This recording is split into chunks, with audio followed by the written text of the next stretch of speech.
அனைவருக்கும் வணக்கம். பெங்களூர்ல வந்து பார்த்தீங்கன்னா, விவசாய பொருட்களை எங்கே விற்பனை செய்யலாம்? எங்கே விற்பனை செய்தால் அதிக ஒரு லாபம் கிடைக்கும் என்பதையும் இந்த பதிவில பார்க்கலாம். பெங்களூர் வந்து பார்த்தீங்கன்னா, ஒரு புகழ்பெற்ற மார்க்கெட்ல முதலிடத்துல இருப்பது பார்த்தீங்கன்னா, ஏபிஎம்சி மார்க்கெட். இது வந்து யஸ்வந்த்பூர்ல இருக்கு.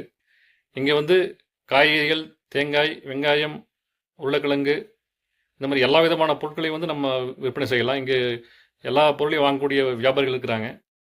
இது வந்து சவுத் ஏசியாவிலேயே மிகப்பெரிய மார்க்கெட்டு.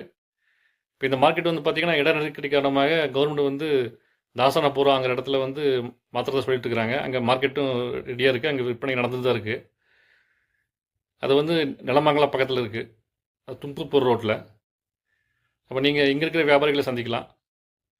இரண்டாவது பார்த்தீங்கன்னா பெரிய மார்க்கெட்டு கேஆர் மார்க்கெட், அதாவது கலாசிப்பாளையம் பக்கத்தில் இருக்கிற மார்க்கெட்டு.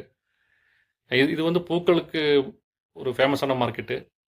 அதாவது கிருஷ்ணகிரி, ஒஸ்கோட்டை இந்த மாதிரி நிறைய இடங்கள்ல வந்து பூக்கள் இங்கே தான் வந்து விற்பனை செய்கிறாங்க. மேலும் காய்கறிகளை வந்து நீங்கள் விற்பனை செய்யலாம்.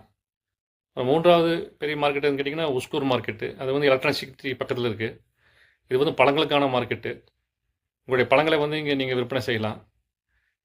குறிப்பாக வட இந்தியாவில் வந்து லாரி லாரி இங்கே தான் வந்து பழங்கள் வருது. இங்கேருந்து தான் பெங்களூர் முழுவதும் சப்ளை ஆகுது. நான்காவது மார்க்கெட் எதுன்னு கேட்டிங்கன்னா கேஆர்புரம் மார்க்கெட்டு.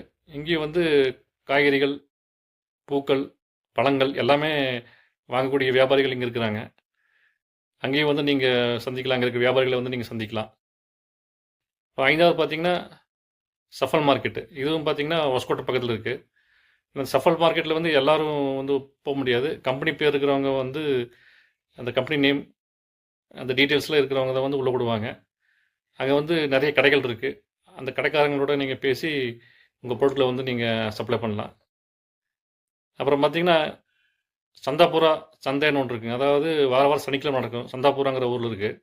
இது வந்து ஒரு ஃபேமஸான சந்தை. அங்கேயே வந்து நீங்கள் உங்களுடைய பொருட்களை வந்து விற்பனை செய்யலாம்.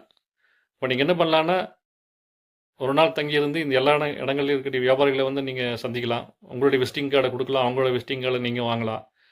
அதன் பிறகு வந்து நீங்கள் அவங்களோட தொடர்பு இருந்தீங்கன்னா, ஒரு நல்ல வியாபாரம் நடைபெறதுக்கு ஒரு நிறைய வாய்ப்புகள் இருக்குது.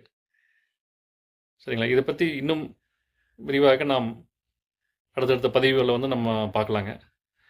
மேலும் உங்களுடைய வியாபாரம் வெற்றி பெற என்னுடைய வாழ்த்துக்கள். நன்றி, வணக்கம்.